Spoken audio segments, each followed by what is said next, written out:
I hope you like 8GB graphics cards because that might be all that's on the menu coming soon, but where is this type of information coming from? All my sources will be in the video description, and there's a whole bunch of other topics for today's news video as well, but I definitely want to start with the 8GB graphics card thing because a lot of people are worried about what does the increase in memory prices mean about the future of graphics cards as things start to get worse and the contract prices start to have to get renegotiated at higher pricing. Well, we see headlines like this one from WCCF Tech. Nvidia prioritizes RTX 5060 series GPUs, which are 8GB, and they mention later the 5060 Ti 8GB version priority over the 16GB version, saying over the rest of the lineup, and mention that RTX 5090s are selling above $3,500. There's a bunch of other websites running similar articles, but all of them come back to this source information. So let's read it and get my thoughts about that. But first, people often ask me what microphone I use to record my videos, and don't try to spend $700 to match my normal setup, guys. There's diminishing returns in the audio space. It is true that your sound quality is more important than your video quality if you're starting content creation or Twitch streaming, or honestly, you just want to sound good when you're playing games with your friends, but honestly, hugely diminishing returns. So for less than $100, you can get absolutely everything you need to get started from the AM8 Pro T mic kit. Huge thank you to Fifine for sponsoring this part of today's video. But what you're hearing right now is this mic directly through its USB connection into my PC with no additional processing. And it also supports an XLR plug if you want to upgrade to a fancier audio interface and preamp in the future, but this is the USB connection you're hearing right now. I'm in a terrible recording environment. Do you see the tile reflective floor in my basement? I'm running a washer and dryer back there, and my kids are playing and talking upstairs, and yet the dynamic microphone with a cardioid pattern helps to naturally reject a lot of that without running any signal processing in the background. So you're hearing exactly what you get in a terrible recording environment right now on this microphone. You get RGB lighting effects on the boom mark and the mic, which can be adjusted through buttons or through on the mics themselves or through software, and you can also turn it off if that's not your thing. This has a 3-in-1 knob that can adjust the microphone volume directly on the mic, as well as plugging in a headset directly into the microphone and adjusting that volume, and you can balance the two if you're monitoring your mic sound while talking. So this really has everything you need to get started. Check out the link in the video description and or pinned comment. Huge thank you to Fifine for sponsoring this part of today's video. All right, so the source for the 8GB cards on the menu comes from Board Channels. Now, Board Channels is a Chinese language website where there's a bunch of industry insiders. So like AIB partners, AIC partners, you can use both words for that. Those are like, so Nvidia makes a GPU chip, which then gets put on a board with a cooler on top. The partners like ASUS, MSI, Gigabyte, etc., there's a bunch of them, are the ones who actually put it on the PCB and stick the cooler on it, and then you buy their branded version of the card.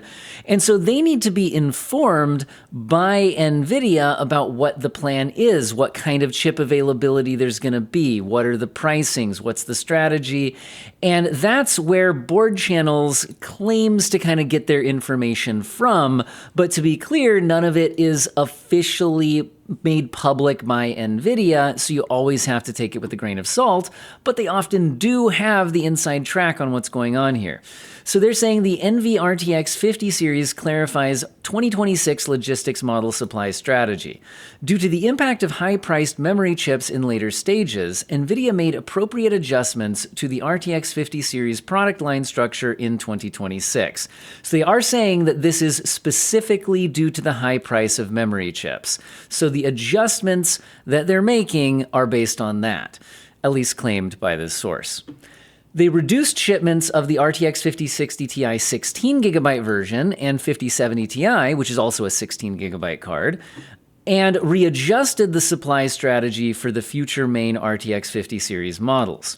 The sales strategy will focus on increasing the sales share of the following two models. So they're looking at reducing the high-capacity VRAM cards supply in order to focus on Nvidia and AIC brand manufacturers will readjust the RTX 5060 and 5060 Ti 8GB version specifically series as the main products with significant logistics impact. So the main products that NVIDIA and AIC brand manufacturers will be focusing on are the two 8GB models, the 5060 and 5060 Ti 8GB. I guess the 5050 is also 8GB, but that's not mentioned here. Continuing to read the source, they say these are also confirmed as the two key models for NVIDIA RTX 50 series sales in the Chinese market. So it's important to note the distinction here. So they're saying that these are confirmed as the strategy for the Chinese market. Remember, this is a Chinese language outfit. This is probably machine learning translated that's being sourced here. But they're saying that's also the case. So they're saying NVIDIA and AIC brand manufacturers in general. So I've seen some people taking this line to say that, oh, they're just saying this is for the Chinese market and maybe other regions would be different. That's not my reading of this, but again, it's machine learning translated, so I can't read the source language.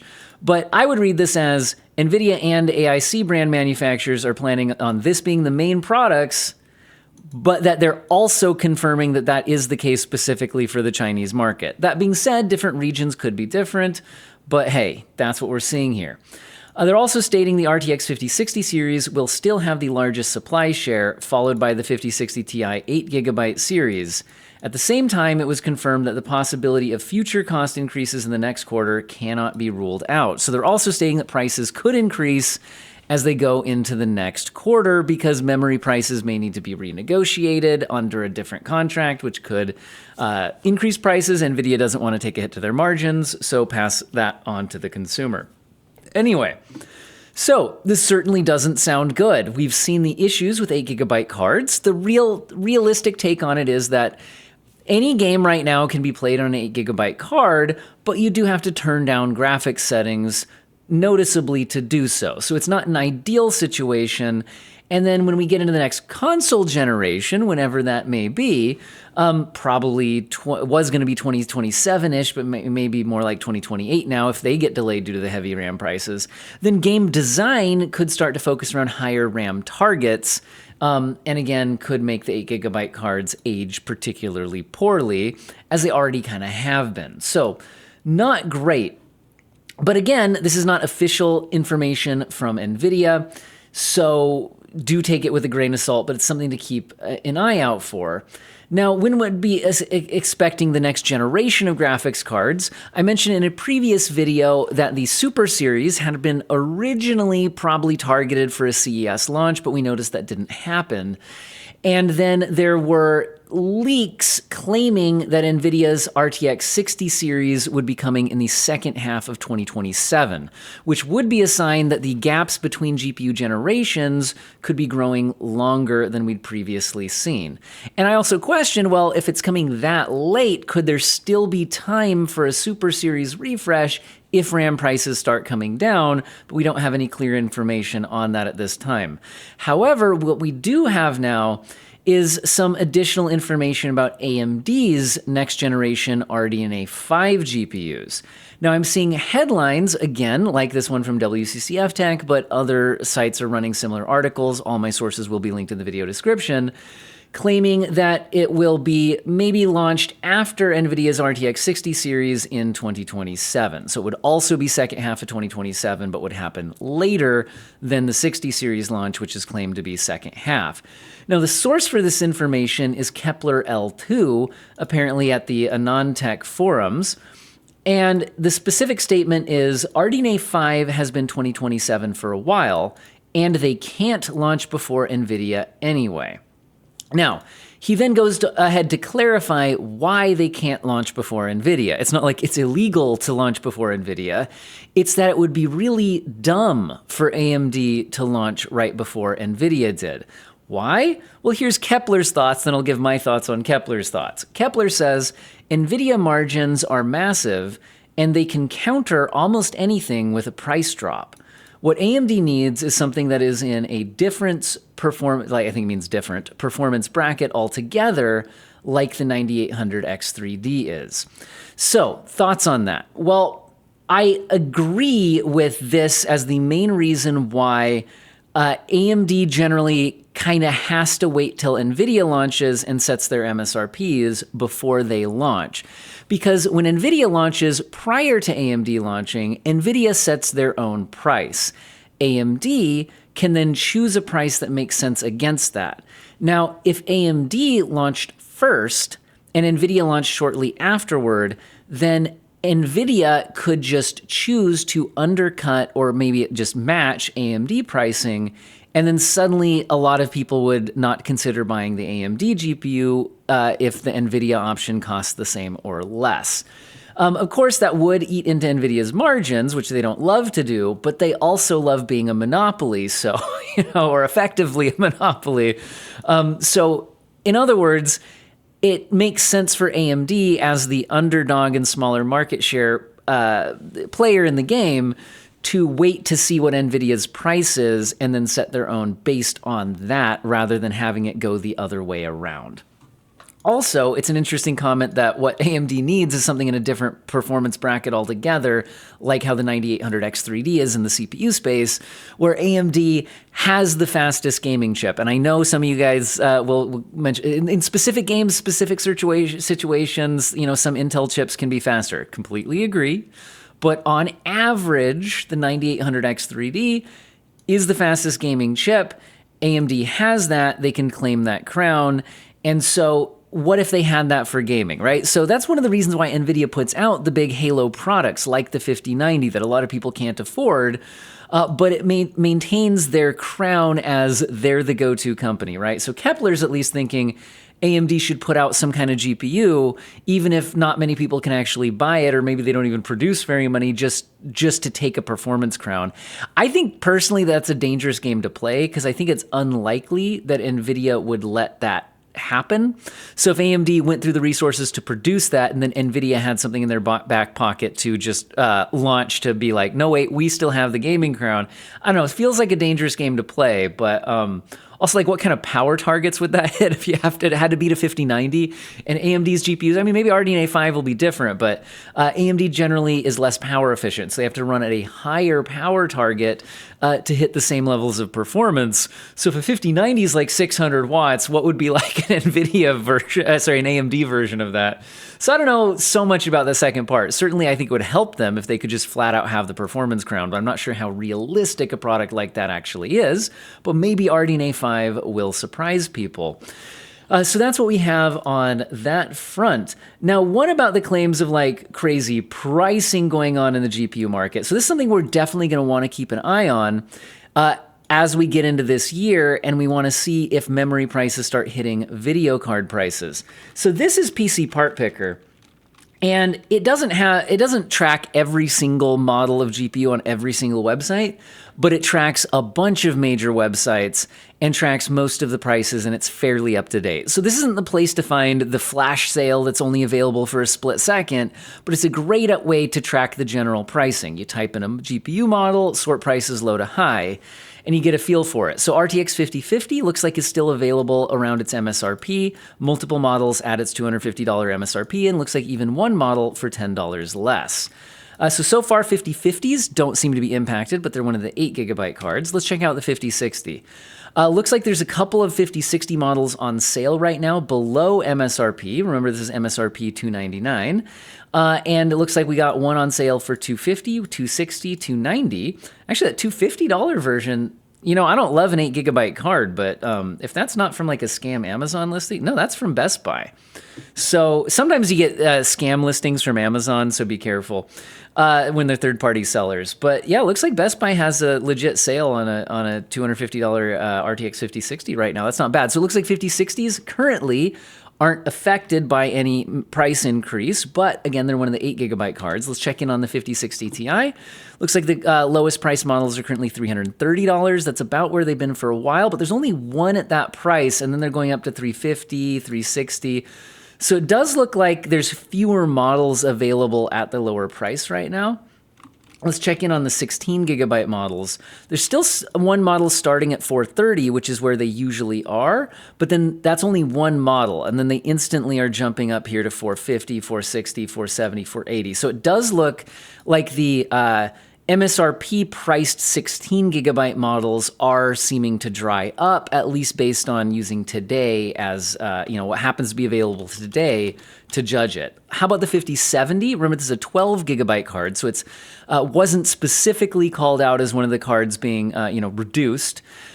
This one looks like 540, 550, 550, 550. So the MSRP is 550. It looks like most of them are available at that. One's $10 less. But I will mention that around Black Friday and pre-Christmas pricing, the 5070 was regularly, you could find sales below $500. So this is certainly back up to where it was prior to being discounted, had been discounted there for a while. Let's check in on the 5070 Ti. MSRP 750. Looks like there's currently 2 models available at that price.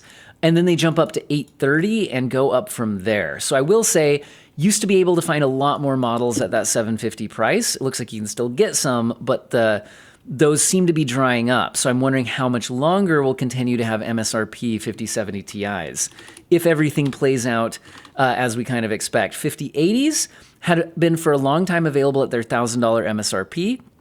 After having been initially a lot more than that, looks like they're jumping back up to the much more than that. Wow, $1,300 seems to be the starting point for 5080s. Yikes, how bad is, and again, they're one of the 16 gigabyte cards, and how bad's the 5090, which is a 32 gigabyte card? Looks like sold out until you hit $3,400. So we're not at the like $5,000 that people have been, scared of, but will we still get there? Who knows?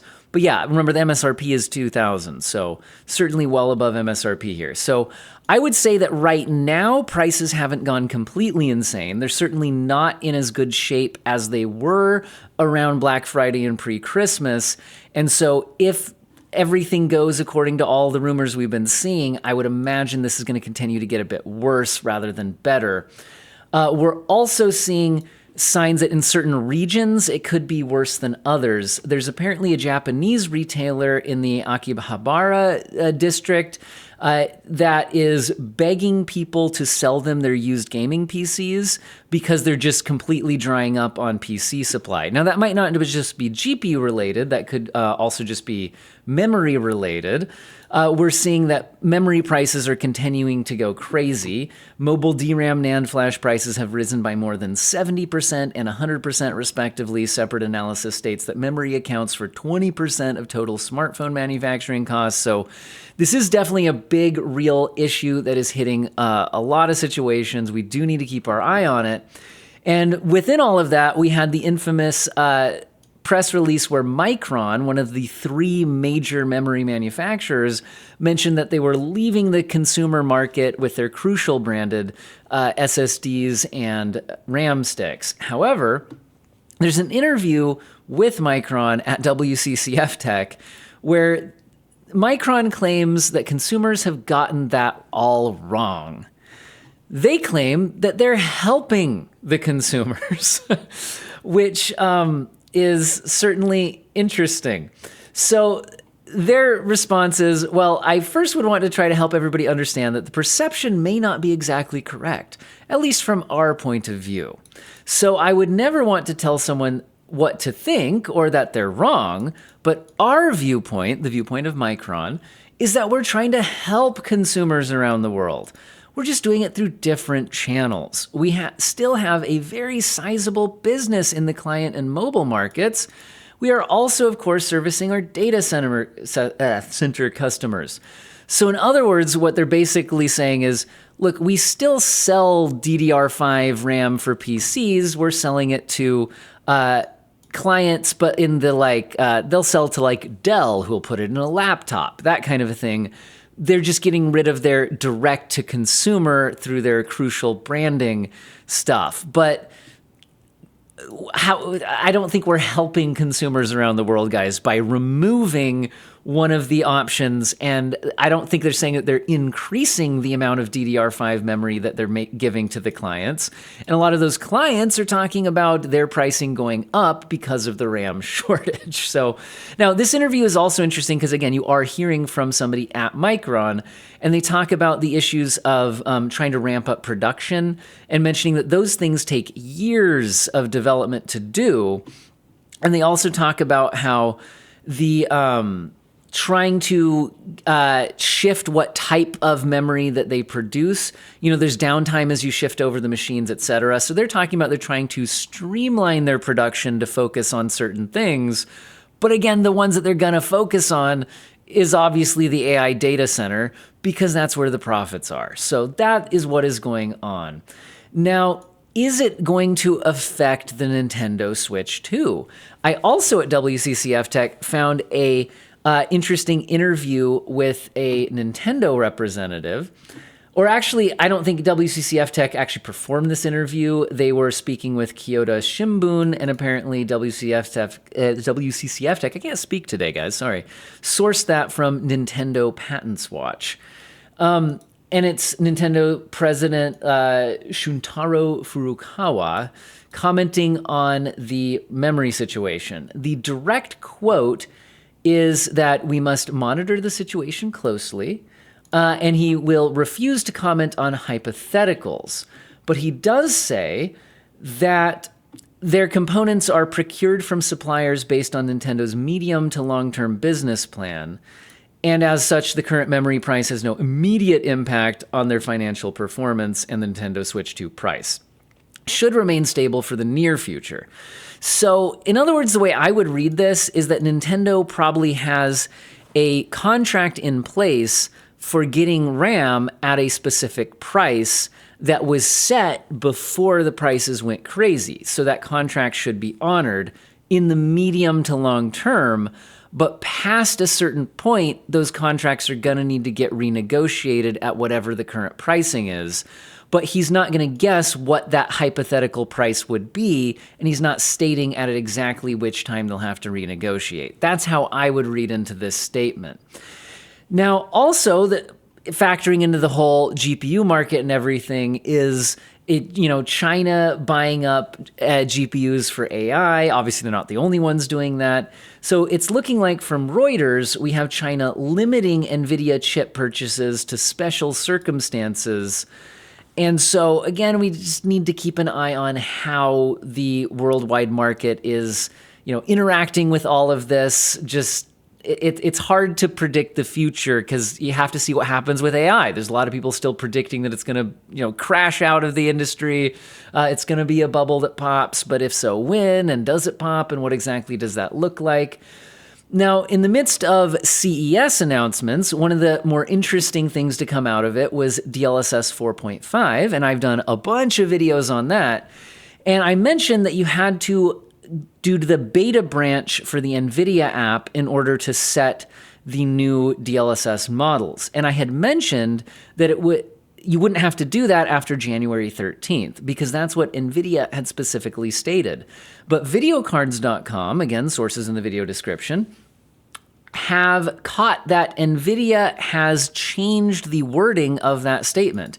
It used to read, our new Nvidia app update officially launches January 13th. But that phrasing has now been replaced by our new Nvidia app update launches next week. So it's unclear why they're delaying it, but it clearly is being delayed. They've changed that exact date. So interesting, not sure why it happened, but I thought I'd update you guys on that information since I had reported on that January 13th date. Now, the other thing I find most interesting coming out of CES is actually Intel's new chips, because honestly, AMD and Nvidia did not offer anything like gaming consumer related hardware wise. They had the DLSS 4.5 software. AMD had 9850X3D and some laptop stuff. I mean, more on that in a second. But I think the most interesting thing we saw was Intel's Panther Lake. Now, I'm not super into laptops. I am interested in gaming handhelds, though. And I'm interested in Intel's GPU technology, where Panther Lake is using it as an integrated GPU, but it's still interesting to watch the advancements there. Now, I wasn't at CES in person, but a lot of people were, including Digital Foundry, and Intel was letting people benchmark a Panther Lake laptop, which is really interesting. And there was a lot of freedom in what they were able to test. So I'm going to, again, source in the video description. inform you guys that Digital Foundry just put out a video today that I actually haven't had a chance to watch the full video yet. It's 48 minutes and it came out, shortly before me filming this. But I have had a chance to watch parts of it, and I'm really interested in what they're doing with the testing, because they're looking at it up against stuff like AMD's Ryzen AI Max Plus 395, and when you do like the built-in Cyberpunk benchmark, you can do easy like-for-like testing, so even though it's on a different system, you can get a direct comparison. Now, they're running interesting settings here, 1080p Ultra with RT reflections and sun shadows, but using XeSS balanced, and seem to be getting 52 FPS here. And the Ryzen AI Max 3 Plus 395, the massive Strix Halo chip from AMD, 40 compute units on that iGPU, is faster, but only by 22.5% here. Now, I'm going to throw in my commentary, which is I've benchmarked Intel's desktop GPUs, and I've noticed that Cyberpunk is a particularly good performer for them. So I think that it's possible that this is putting it in the best light. Now, they benchmarked other games, and again, sources in the video description, go ahead and check it out. But I thought it's interesting to look at what's happening on the Panther Lake chip, especially in my opinion, because I'd like to see competition in the handheld PC space with Intel's iGPUs, because the one in Panther Lake is looking very competitive with AMD chips. And again, when you look at it against one of the older and less powerful AMD chips, it's pretty dominant. Again, the AMD GPUs in these aren't RDNA4 based, so they're still relying on RDNA 3 or 3.5, which has very weak ray tracing performance. So especially I've noticed in Cyberpunk's RT reflections are a particularly bad spot for them. So anyway, but check this out if you're interested in the Panther Lake stuff. Now again, AMD did have some new hardware announced at CES, including the Ryzen AI 400 Gorgon Point laptops, but I just don't care. These are just basically the same stuff we had last year with a slightly different name. I think there might be some slight clock speed differences. I'm really disappointed that they're still using RDNA 3.5 GPUs on the integrated graphics.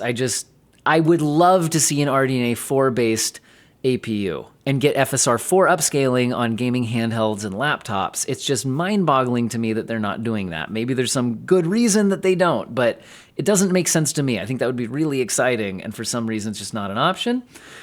But apparently we now have ASUS confirming that these Gorgon Point laptops will launch on January 22nd.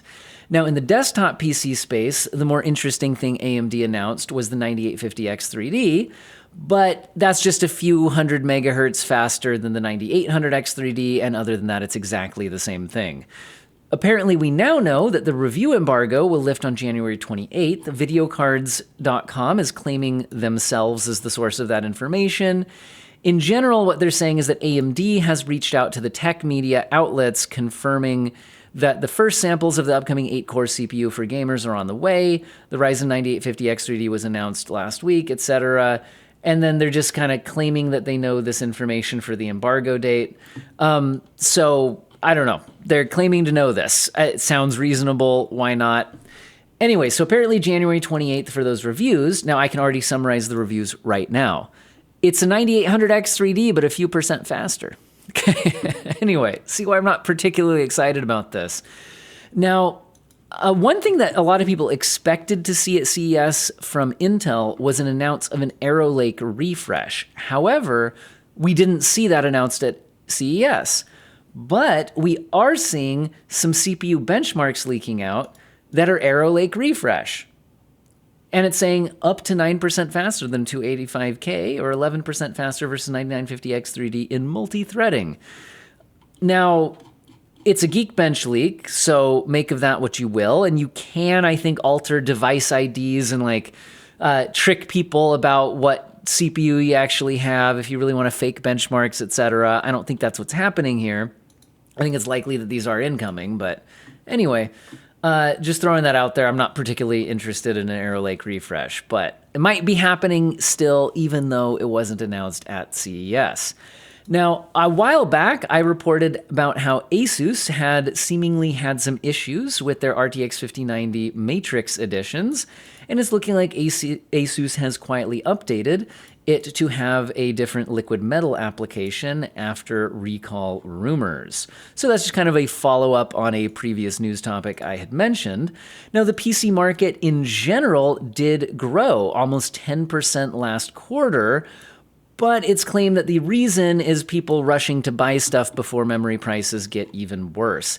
I found this at WCCF Tech, but they're claiming the information here from IDC, and they track the growth by different region, as well as I think WW here is the worldwide kind of, so averaging it all out, and that's where they're getting the 10% growth. Now, that's not necessarily the gaming PC market, but we do have some indication that the gaming PC market continues to grow. Steam Database recently tweeted that Steam has reached 42 million concurrent users, not total users, but logged into Steam simultaneously at that exact moment. So continuing to see new highs for concurrent users of Steam, which again isn't the entire PC gaming market, but its growth is indicative of a growth to the PC gaming market, since Steam is not exactly a monopoly on PC games, but has a large portion of the market. Now, a game that has been doing really well on PC, but also consoles, is Arc Raiders, and they have announced over 12 million Raiders. So that is a lot of copies sold, more than 12.4 million copies sold, and they've claimed nearly 1 million concurrent players this month. The exact number in their press release is 960,000 concurrent users in January. But again, if you check Steam Database, you're like, it never hit 960,000. Well, this is from the game developer, so they're going to be adding up all their platforms that they're on to get that number. But still, that's concurrent. That's logged in at the same time, not just logged in users throughout the month. So that is very big numbers on that. Now, in a company that is apparently not seeing as much success right now, Ubisoft is laying off 55 roles at Massive and Ubisoft Stockholm as cost-cutting continues. They claim, apparently, in an email where the employees were notified of this, that it wasn't performance-related, and they also apparently are still continuing to move forward with Division 3, so development on that should continue, but I hate to see people losing their jobs over all this, but that is the world we're in right now. Now, a few quick mentions right here at the end.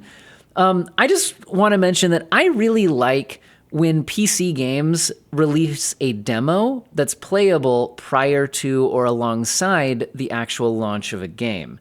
Now, Styx Blade of Greed is not something that's been on my radar, but I did see that it has a demo out now on PC, and I like that. It gives people a chance to check how the game actually plays on their system and if they're interested in it before the game actually launches. So I'm going to give them some free publicity here for doing that.